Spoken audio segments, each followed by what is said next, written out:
Hello students, in this lecture we are going to study the potentiometer. आपण या लेक्चरमध्ये potentiometer या संदर्भात माहिती घेणार आहोत. तर या ठिकाणी आपल्याला फिगर दिसते बघा. आता काय काय आपल्या फिगर मध्ये दिसतंय तर पोटेन्शियोमीटर म्हणजे काय असते तर साधारणतः A पॉइंट पासून B पॉइंट पर्यंतची एक वायर आहे, तार आहे आणि ती तार लाकडी ठोकळ्यावरती बसवलेली असते. आता या तारेची लांबी 400 सेंटीमीटर पर्यंत असते. Potentiometer consists of a metal wire, copper or aluminum, having uniform area of cross section about 400 centimeter fitted on wooden board. लाकडी ठोकळ्यावरती ही वायर बसवलेली असते आणि या वायरची लांबी 400 सेंटीमीटर असते आणि या तारेची जाडी म्हणजे एरिया ऑफ क्रॉस सेक्शन हा कसा असतो तर एकसारखा असतो. हा आपला फर्स्ट पॉइंट सांगतोय. देन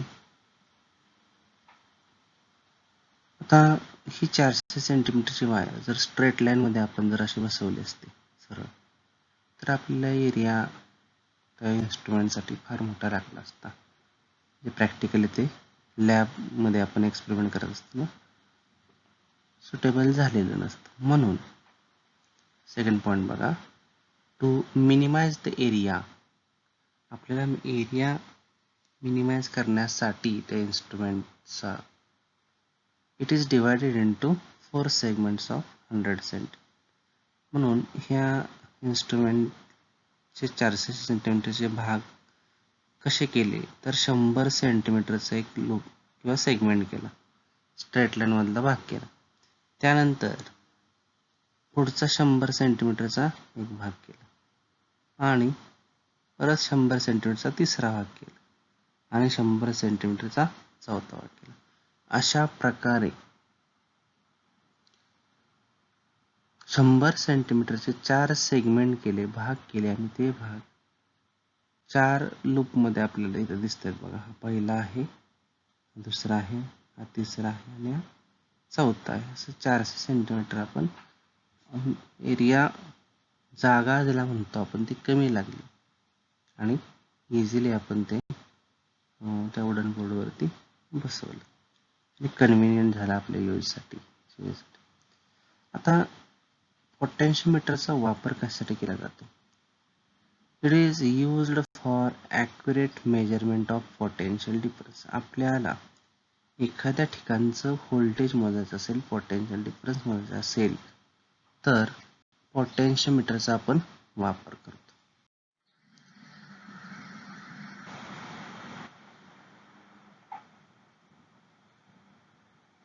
आता प्रिन्सिपल ऑफ पोटेन्शियोमीटर काय ते बघूया आपण.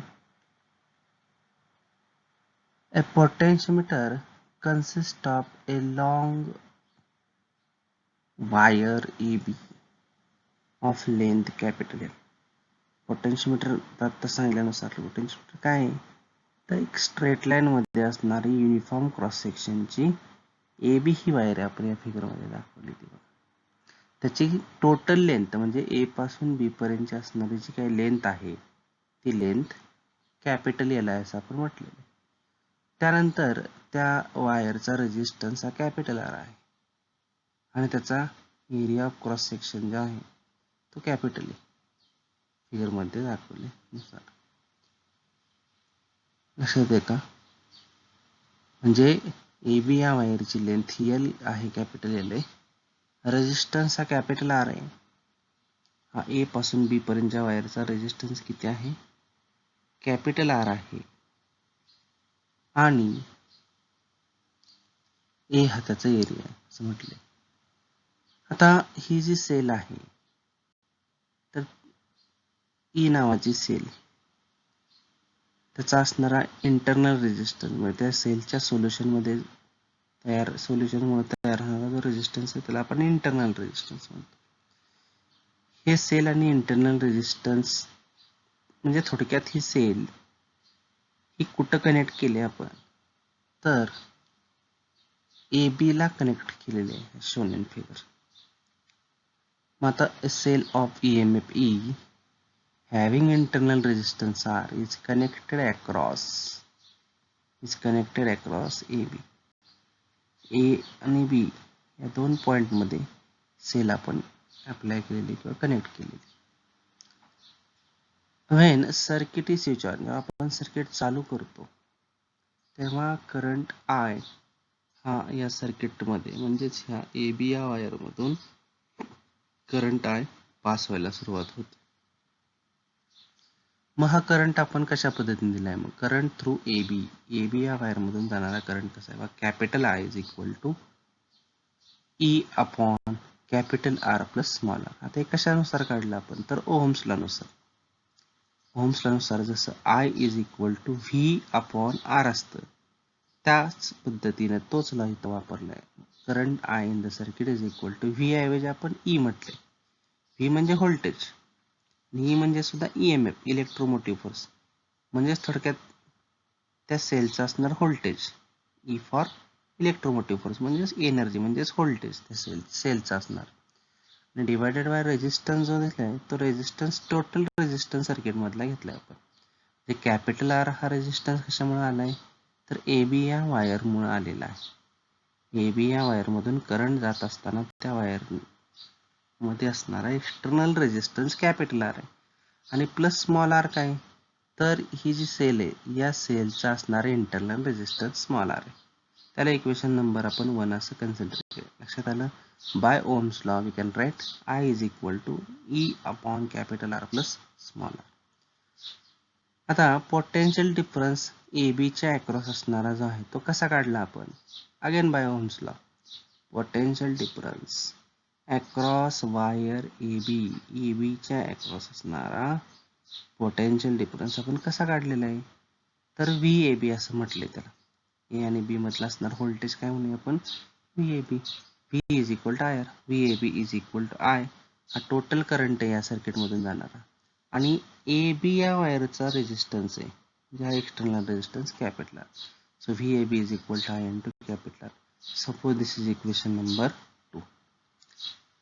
आता इक्वेशन 1 आणि इक्वेशन 2 वरून आपल्याला काय सांगता येईल तर इक्वेशन 2 मध्ये I च्या ठिकाणी E upon capital R plus small r ही व्हॅल्यू लिहिणार आहे.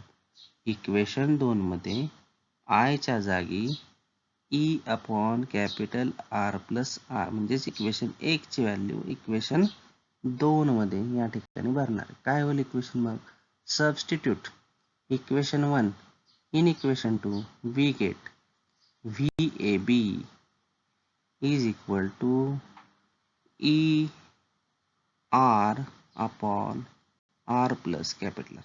बघा म्हणजे ही I ची व्हॅल्यू आपण ही टोटल जर ऍड केली E भागिले capital R plus small r तर ते आपण इथं लिहिली आणि आधीचा R आपल्याकडे आहेच म्हणजे VAB is equal to E R upon R plus R हे आपल्याला मिळालं. आता potential difference per unit length of wire is given by याचा अर्थ काय आता आपण पोटेन्शियल डिफरन्स काढले VAB is equal to ER upon capital R plus R. VAB is equal to E upon capital R plus ER upon capital R plus R हे equation आपण काढले. मग पर युनिट लेंथ म्हणतात काय करायचं तर त्याच इक्वेशनच्या दोन्ही बाजूला टोटल लेंथने डिवाइड करायचं म्हणून VAB upon capital L VAB upon capital L is equal to ER upon L plus L into bracket R plus R. ER upon L into bracket R plus R हे झालं potential difference per unit length of wire. आता या ठिकाणी उजव्या बाजूची term जी आहे त्या सगळ्या कॉन्स्टंट आहेत बघा. कॅपिटल R कॉन्स्टंट आहे. R प्लस R हा सुद्धा कॉन्स्टंट आहे. त्यानंतर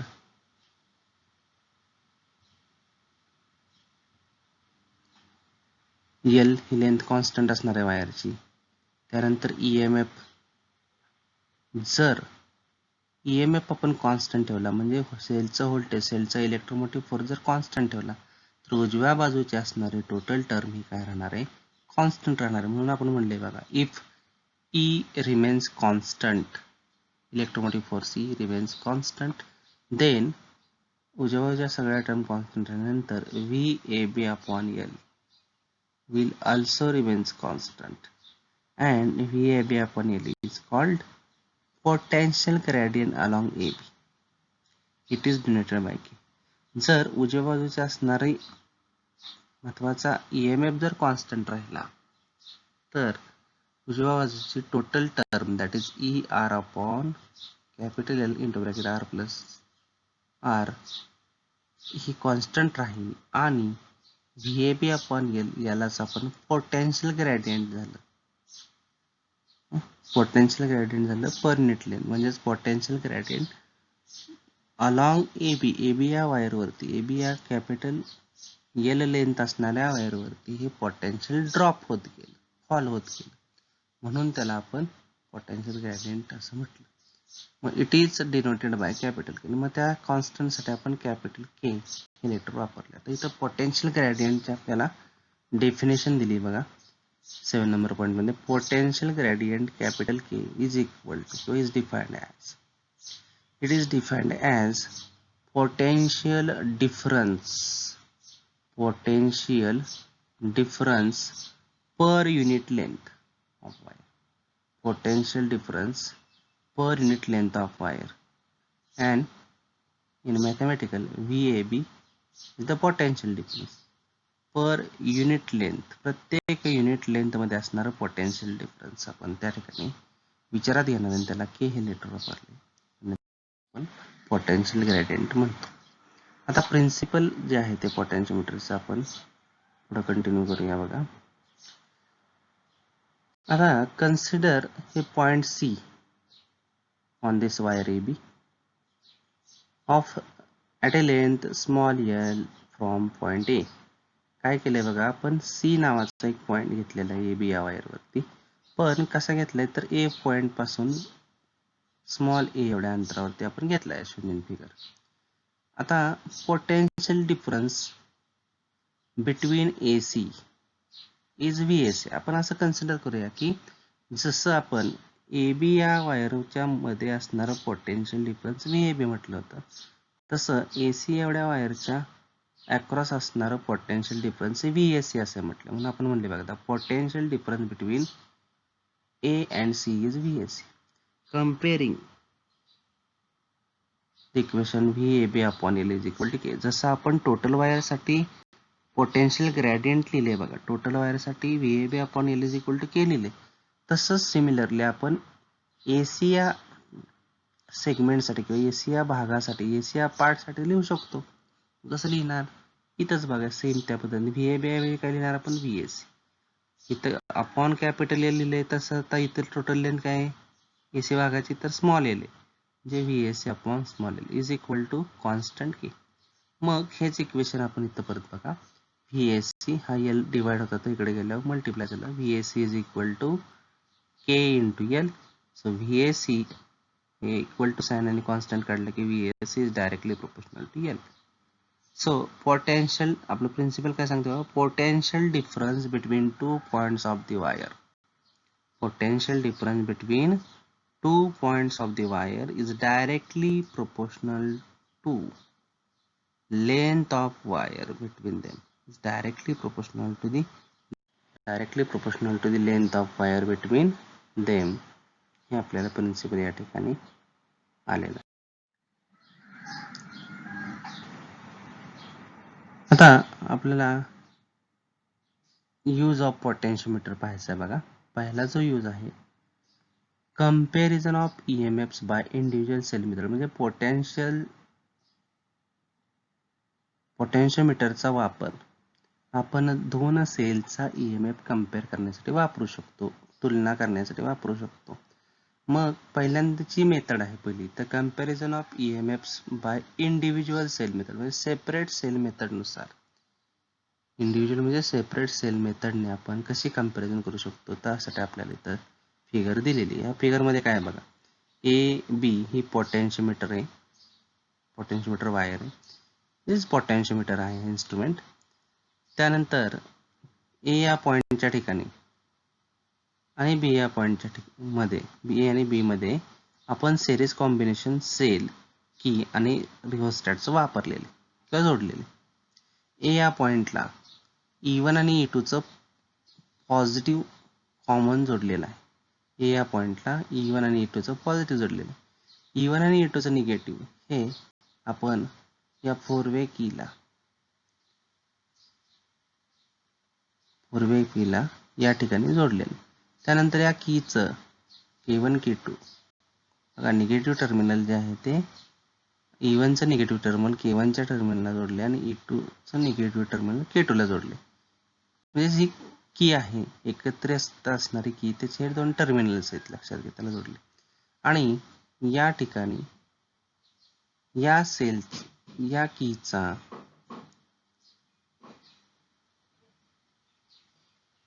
कीचा सेंट्रल पॉइंट हा आपण गॅलनोमीटर जोडलाय.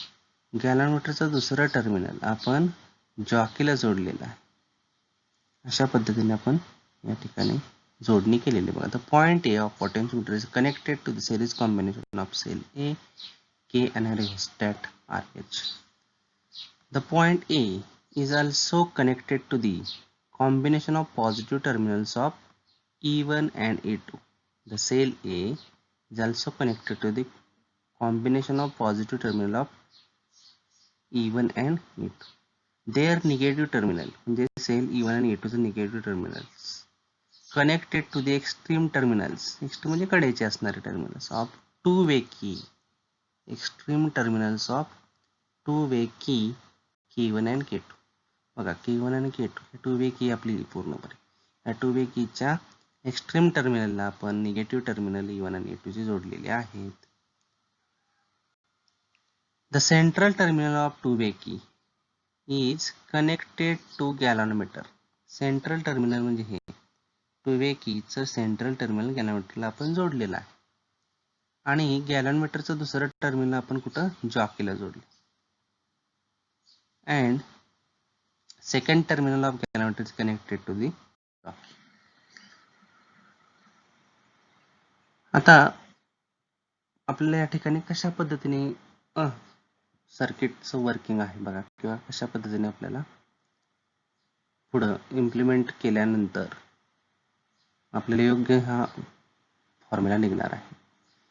सो फर्स्ट केप्ट के क्लोज्ड, फर्स्ट केप्ट की कॅपिटल के क्लोज्ड म्हणजे पहिल्यांदा आपण ही जी की आहे ती क्लोज करायची. त्यामुळे काय होईल तर हे सर्किट कंप्लीट होईल आणि या ठिकाणी ए बी या वायरवरती पूर्णपणे करंट पास होईल. लक्षात घ्या, ही की क्लोज केल्यानंतर सेलमधून आय हा करंट या वायरवरती स्प्रेड होणार आहे किंवा पास होणार आहे. First kept key K closed, then current passes along the wire AB. Now kept K1 बघा, K1 ही की क्लोज्ड ठेवायची. नाव केप्ट K1 क्लोज्ड म्हणजे ही की क्लोज करायची, याचा अर्थ बंद करायचं. म्हणजेच काय करायचं तर प्लग की असेल तर ते आपण प्लग की त्या ठिकाणी अटॅच करणार आहे, म्हणजे सर्किट त्या ठिकाणचं चालू होणार आहे, म्हणजे इकडचं सर्किट चालू होईल बघा. नाव केप्ट की capital K1 closed and K2 open, आणि K2 ओपन ठेवायचे. ओपन ठेवली की इथलं सर्किट काय होणार आहे, डिटॅच होणार आहे. म्हणजे हे सर्किट काय होणार आहे, डिटॅच होणार आहे. ह्या पार्ट सर्किटचा करंट मध्ये येणार नाही. Kept key K2 open, then cell of EMF E1 comes into circuit. म्हणजे बघा, हे कट झालं थोडक्यात. ओपन ठेवलं म्हणजे कट झालं आणि हे क्लोज केलं म्हणजे सर्किट मध्ये आलं. म्हणजे आपल्याला येणारा करंट या पद्धतीने E1 ह्या सेलमध्ये आला आणि E1 सेल मधून सुद्धा पासेस होणारा जो करंट आहे, म्हणजे E1 सेल ही सर्किट मध्ये आली. अशा पद्धतीने हे आपल्याला या ठिकाणी सांगितले. आता हे झाल्यानंतर काय करायचं, नाव टच द जॉकी. आपण हे जे नावाची जॉकी ती बघा टच करायची along the wire from point A at different points. Now touch the jockey, जे along the wire AB at various points, different points of potentiometer, then we get the null point at point J. बघा काय केलं, पहिल्यांदा K1 close ठेवली, K2 open ठेवली, त्यामुळे E1 sale जी आहे ती सर्किटमध्ये आलेली आहे. E1 सेल ही आपण म्हणूया कनेक्शन मध्ये आलेली आहे. आणि मग आपण जे नावाची जॉकी उचलली, ए पॉइंट पासून आपण टॅप करत गेलो, टच करत गेलो, आणि आपल्याला जे हा पॉइंट असा मिळाला की त्या पॉइंटला आपल्याला गॅल्व्हनोमीटर हे नल डिफ्लेक्शन सांगतंय, झिरो डिफ्लेक्शन सांगते, किंवा नल पॉइंट आपल्याला गॅल्व्हनोमीटर मध्ये मिळतो. आता नल पॉइंट मिळाल्यानंतर आपण असं कन्सिडर करूया की ए पॉइंट पासून जे पॉइंट पर्यंतची जी लेंथ आहे ती L1 आहे. लिहिले बघा, let L1 is equal to length of wire between null point J and point E. L1 is equal to length between the point A and J. Let L1 corresponds to EMF E1. Then we can write E1 is equal to K into L1. जसं आत्ताच आपण principal मध्ये पाहिले बघा पोटेन्शियोमीटरच्या, की length जी आहे ती length त्या दोन पॉइंट मधली असणारी लेंथ ही त्या दोन पॉइंट मध्ये असणाऱ्या पोटेन्शियल डिफरन्सला प्रोपोर्शनल असते. म्हणून म्हटले बघा L1 corresponds to the EMF म्हणजेच पोटेन्शियल डिफरन्स त्या सेलचा. L1 corresponds to EMF E1. Then we can write जसं V प्रोपोर्शनल टू L आपण लिहिलं असतं बघा, तस त्याच पद्धतीने इथं आपण म्हणणार आहे E1 कारण आपल्याला बघा सर्किटमध्ये काय आलं, E1 सेल आली, म्हणून ते E1 चं पोटेन्शियल या दोन पॉइंट मध्ये येणार आहे, लक्षात घ्या. So E1 is equal to, कारण प्रोपोर्शनॅलिटी साइन काढली, इक्वल टू साइन घेतला आपण, E1 is equal to K into L1. This is equation number 1. Similarly, now kept K1 open. आता काय करायचं, दुसरा पार्ट आपला आला बघा, उलटा करायचं. K1 ओपन ठेवायचे, K2 क्लोज करायचं. Now kept K1 open and K2 closed. K1 open ठेवायचे आणि K2 क्लोज करायचे. Then cell E2 comes in the circuit. बघा, K1 ओपन ठेवली, K2 क्लोज ठेवली, म्हणजे वरचं सर्किट आता डिस्कनेक्ट झालं, आणि खालचं सर्किट म्हणजे E2 जे आहे ते E2 आपल्याला काय आलं, सर्किट मध्ये आलं. E2 comes in the circuit by touching the jockey at various points along the wire AB. Now we get the point J dash. We get the point J dash such that galvanometer will show null deflection किंवा null point will be observed in the galvanometer. Now let, आता मगाच्या सारखंच जसं आपण L1 साठी ए point पासून जे point पर्यंत अंतर म्हटलं, तसं आता ए पॉइंट पासून जे डॅश पॉइंट पर्यंत अंतर आपण काय म्हणू, L2 is equal length of wire between the null point J dash and point. म्हणजेच L2 म्हणजे काय हो, तर त्या ठिकाणी असणारा सेलचा EMF. थोडक्यात L2 या लेंथ वरती असणार, L2 ही लेंथ म्हणजेच काय, तर त्या ठिकाणी सेलच्या दुसऱ्या सेलच्या EMF ला ती लेंथ काय असेल, प्रोपोर्शनल मध्ये असेल. म्हणून E2 is equal to K into L2 लिहिलं आपण, इक्वेशन 2 म्हटलं. आता इक्वेशन 1 आणि इक्वेशन 2 यांचा वापर करून आपण काय करू शकतो, तर इक्वेशन 1 ला इक्वेशन 2 ने डिवाइड केलं. हे बघा इक्वेशन 2, इक्वेशन 1 सेम असंच आहे, फक्त या ठिकाणी 1 आणि मग अशी पाहिले आपण, इथं पण 1 आहे. So E1 is equal to K into L1 divided by E2 is equal to K into L2. या ठिकाणी केला की कॅन्सल झालं, so E1 upon E2 is equal to L1 upon L2 ही आपल्याला कंडिशन मिळाली. म्हणजे E1 आणि E2 हे सेलचे EMF यांची कंपॅरिझन केली, म्हणजेच काय झालं होतं, त्यांच्या लेंथचे आपण कंपॅरिझन केली. आता आपल्याला दुसरी मेथड पाहिजे, सम अँड डिफरन्स मेथड, म्हणजे कंपॅरिझन ऑफ EMF आपल्याला करायचं आहे. आता आपण इंडिव्हिज्युअल सेल मेथडने पाहिलेलं आहे. आता comparison of EMF by sum and difference method आपण बघूया. आता सम म्हणजे काय, म्हणजे थोडक्यात आपल्याला गणिता भाषेमध्ये सम म्हणजे बेरीज होतो. आता इथं बघा, ही पहिली सेल आहे E1 आणि दुसरी सेल आहे E2. तर सम मध्ये काय होते बघा, पहिल्या सेलचे हे पॉझिटिव्ह आहे, त्यानंतर पहिल्या सेलचे हे निगेटिव्ह आहे, ते निगेटिव्ह दुसऱ्या सेलच्या पॉझिटिव्हला आपण जोडलेलं, पॉझिटिव्ह टर्मिनलला जोडलेलं. पहिल्या सेलचं निगेटिव्ह हे दुसऱ्या सेलच्या पॉझिटिव्ह टर्मिनलला जोडले, आणि दुसऱ्या सेलचं निगेटिव्ह हे आपण सर्किटमध्ये गॅल्व्हनोमीटरला जोडले, आणि गॅल्व्हनोमीटर पासून जॉकीला गेलेले. म्हणजे एका नंतर दुसरी सेल आपण अटॅच केली म्हणजे इथं बेरीज झाली, म्हणजे पहिल्या सेलचा EMF E1 प्लस ऍडिशनल मध्ये दुसरी सेलचा EMF झाला. म्हणून आपण म्हटलंय बघा, the negative terminal of first cell, negative terminal of cell E1 is connected to the positive terminal of E2. Negative terminal of E1 is connected to the positive terminal of E2. Here EMF is added to each other. या ठिकाणी EMF काय होतं, add होतं. म्हणून म्हणले पहिल्या सेलचे EMF E1 असेल प्लस दुसऱ्या सेलचे EMF E2. या पद्धतीने आपण या ठिकाणी म्हटले. आता पुढची मेथड बघूया, डिफरन्स मेथड. डिफरन्स मेथड मध्ये काय झालं असेल तर उलट झालेलं असेल. पहिली सेल ॲज इट इज राहिली, पण दुसऱ्या सेलचा निगेटिव्ह इथं आला असेल आणि दुसऱ्या सेलचं पॉझिटिव्ह या बाजूला गेलं असेल. बघा, पहिली सेल ॲज इट इज आहे का, आणि पहिल्या सेलचं निगेटिव्ह हे दुसऱ्या सेलच्या निगेटिव्हला अटॅच झाले आणि दुसऱ्या सेलचं पॉझिटिव्ह हे गॅलॅमेटरला गेले, म्हणजे दोन निगेटिव्ह टर्मिनल जे आहेत ते एकमेकांना अटॅच झाले. या ठिकाणी काय होतं, the negative terminal of cell E1 is connected to the negative terminal of E2. Here EMFs are subtracted from each other. E1 आणि E2 ची वजाबाकी होते, E1 minus E2.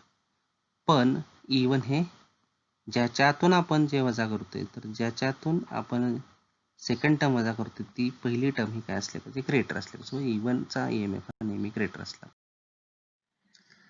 आता आपण प्रत्यक्षात कशा पद्धतीने सम अँड डिफरन्स मेथड वापरायची, जसं आपण इंडिव्हिज्युअल सेल मेथड वापरली त्याच पद्धतीने सम अँड डिफरन्स मेथड पण आहे. लक्षात घ्या, सर्किट डायग्राम या ठिकाणी आपण दाखवलेलं. AB ही पोटेन्शियोमीटर वायर आहे, नो डाऊट. A आणि B मध्ये आपण ही असेंब्ली किंवा सिरीज कॉम्बिनेशन सेल की आणि RH लावलेलं आहे. A ह्या पॉइंटच्या ठिकाणी आपण E1 ही सेलचं पॉझिटिव्ह अटॅच केले, E1 सेलचं निगेटिव्ह 4 वे कीच्या K1 ला जोडलेले, 4 वे कीच्या K1 ला जोडलेला आहे आणि 4 वे Kचं K3 टर्मिनल हे गॅलॅमेटरला अटॅच केलेले, गॅलॅमेटर पासून जॉकीला गेलेले. आता दुसरी सेल E2 आहे ती K2 आणि K4 च्या मध्ये जोडली. E2 ही सेल K2 आणि K4 च्या मध्ये जोडलेली. या ठिकाणी पहिला पॉइंट बघा, when keys K1 and K3 are closed. बघा, K1 आणि K3 ह्या समोरासमोरच्या की क्लोज करायच्या. मग ह्या की क्लोज केल्यानंतर काय होईल, ही की क्लोज आहे आणि ही सुद्धा की आपण क्लोज केलेली आहे. K1 K3 are closed, then cell E1 plus E2 म्हणजे सेल काय होते, असिस्ट होते एकमेकांना. K1 आणि K3 क्लोज केली, त्यामुळे झालं काय, तर या ठिकाणी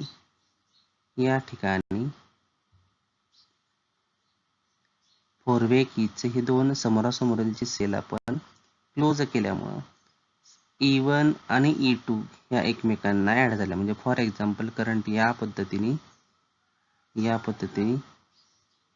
पहिली सेलचं निगेटिव्ह हे बरोबर दुसऱ्या सेलच्या पॉझिटिव्हला अटॅच झालं आणि दुसऱ्या सेलचं निगेटिव्ह हे सर्किट मध्ये गेलं. म्हणजेच हा जो पार्ट आहे बघा, हा पार्ट या ठिकाणी सर्किट मध्ये आलेला आहे. म्हणजे E1 चं निगेटिव्ह हे या K1 मधून E2 च्या पॉझिटिव्हला ऍड झालं आणि E2 चं निगेटिव्ह हे गॅलॅमेटरला गेलं. म्हणजे या ठिकाणी सेल ह्या ऍसिस्ट झालेल्या आहेत, ऍड झालेल्या आहेत एकमेकांमध्ये. मग काय करायचं, मग सारखं, then touch the jockey along the wire AB at a different point such that we get the deflection at point J. Touch the jockey along the wire AB, then null point is observed at the point J. null point कुठे मिळाला आपल्याला, J या ठिकाणी मिळाला. त्या ठिकाणची A point पासून J point पर्यंतची लेंथ आपण म्हणलंय L1 म्हणून म्हटलं. Let L1 is equal to length of wire between point A and J. A point पासून J पॉइंट पर्यंतची जी लांबी आहे ती लांबी आपण L1 असं म्हटलेलं. आणि या ठिकाणी सेल काय होतात, सेलचे EMF ऍड्स होतात. म्हणून आपण काय लिहिले, तर A पासून J पर्यंत जे काही EMF असेल म्हणजेच कुणाचा असणार आहे, तर E1 आणि E2 असणार. So E1 plus E2 is equal to K into L1. E1 plus E2 is equal to K into L1. L1 ही त्या A पॉइंट पासून J पॉइंट पर्यंतची लांबी. सिमिलरली नाउ K1 आणि K3 हे ओपन ठेवायचे, हे दोन्ही क्लोज केलते आपण, बंद केले होते, म्हणजे चालू केलं सर्किट आपण. लक्षात घ्या, K1 आणि K3 काय केलं ते प्लग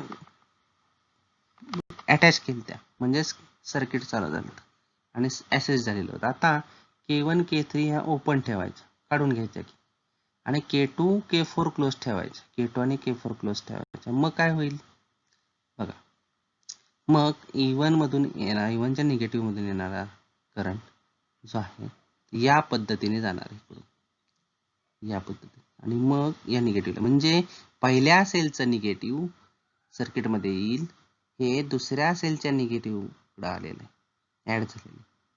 पहिल्या सेलचं निगेटिव्ह हे करंट या पद्धतीने कंप्लीट होऊन दुसऱ्या सेलच्या निगेटिव्हला येणार आणि दुसऱ्या सेलचं पॉझिटिव्ह हे कॅलॉमीटरला जाणार आणि मग आपल्याला Z' पॉईंट मिळणार. Now K1 K3 are kept open, K1 K3 are kept open and K2 K4 are kept close. Here two cells are in difference mode.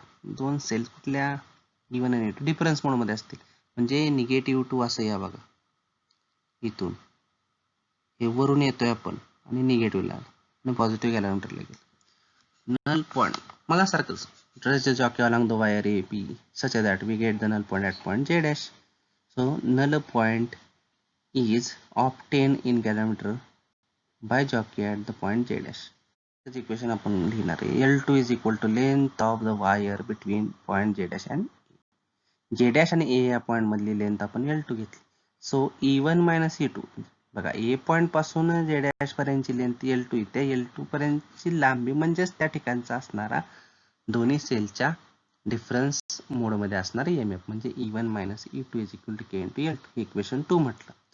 आता फ्रॉम इक्वेशन 1 and 2, 1 आणि 2 चे इक्वेशन आपण इथे घेतलेत बघा. हे पहिले इक्वेशन आहे, E1 plus E2 is equal to K into L1, E1 minus E2 is equal to K into L2, divided equation 1/2. Equation 1 ला इक्वेशन 2 ने डिवाइड करूया, म्हणजे डाव्या बाजूने डिवाइड केलं, म्हणजे डाव्या बाजूच्या इक्वेशनच्या अंशामध्ये E1 प्लस E2 आलं, डाव्या बाजूच्या छेदामध्ये E1 मायनस E2 आलं, is equal to K L1 हे उजव्या बाजूला अंशात आलं आणि K L2 हे उजव्या बाजूला छेदात आलं. इथे कॅन्सल काय होतं, K ला K कॅन्सल झालं, मग इक्वेशन आपल्याला या पद्धतीने आली, E1 plus E2 divided by E1 minus E2 is equal to L1 upon L2. आता आपल्याला गणितामध्ये योग वियोग क्रिया आपण शिकलेलो आहे, गणितामध्ये योग वियोग क्रिया आपण शिकलेलो आहे. मग ती क्रिया आपण या ठिकाणी वापरूया, by componendo and dividendo. By componendo and dividendo म्हणजे काय करायचं, तर अंश जो आहे E1 प्लस E2 बघा, त्या अंशामध्ये छेद ऍड करायचा, म्हणजे E1 मायनस E2 आपण ऍड केले, अंशामध्येच अंश तर लिहायचा आहे, पण त्याच्यात छेद बेरजेच्या स्वरूपात मिळवायचं, म्हणजे छेद ऍड करायचा. म्हणजे बघा, अंश काय E1 प्लस E2 प्लस छेद काय E1 मायनस E2 आहे, तो आपण ऍड केला. आणि सिमिलरली छेदात मध्ये काय करायचं, छेदामध्ये म्हणजे खाली या ठिकाणी अंशातूनच, अंश तर लिहायचा आहे, छेद हा वजा करायचा, अंशातून छेद हा वजा करायचा. आता बघा, अंश मांडलेला आहे आपण आणि छेद काय E1 मायनस E2, पण तो वजा केल्यामुळं चिन्ह बदलणार आहेत, वजा केल्यामुळं E1 मायनस E2 चं चिन्ह बदलेल, E1 आणि E2 चं चिन्ह बदलेल, छेदातल्या वजा E1 आणि वजा वजा, हे वजा आणि हे वजा, वजा वजा काय झालं, अधिक E2. वरचा आहे तसं लिहिलं आपण, E1 plus E2 plus E1 minus E2, पण छेदामध्ये काय होईल, E1 plus E2 minus E1 आणि minus minus plus E2 is equal to, उजव्या बाजूला पण तसंच, L1 प्लस L2, अंशामध्ये छेदांची, अंशामध्ये अंश आणि छेदांची बेरीज करायची, आणि छेदामध्ये डिनॉमिनेटर मध्ये L1 मायनस L2, अंश आणि छेदाची वजाबाकी करायची, L1 मायनस L2. मग आता इथं काय होईल बघा, E2 प्लस आहे, E2 मायनस आहे, कॅन्सल होईल, मग काय राहील, ट्वाइस E1 राहील, बरोबर. खालच्या छेदात काय बघा, E1 प्लस मायनस ते कॅन्सल होईल, ट्वाइस E2 राहील, म्हणजे twice E1 upon twice E2, म्हणजे 2 2 कॅन्सल झाला आणि E1 अपॉन E2 मिळाला, is equal to L1 plus L2 upon L1 minus L2. So this is our comparison formula for the comparison of cell by sum and difference method. अशा पद्धतीने आपण आज काय काय पाहिलं. सुरुवातीला प्रिन्सिपल पोटेन्शियोमीटर काय आहे, पोटेन्शियोमीटरचं प्रिन्सिपल पाहिलं. त्यानंतर इंडिव्हिज्युअल सेल मेथडने कम्पॅरिझन ऑफ EMF पाहिले आणि सम अँड डिफरन्स मेथडने कम्पॅरिझन ऑफ EMF पाहिले. नेक्स्ट लेक्चरला आपण इंटरनल रेजिस्टन्स पाहू.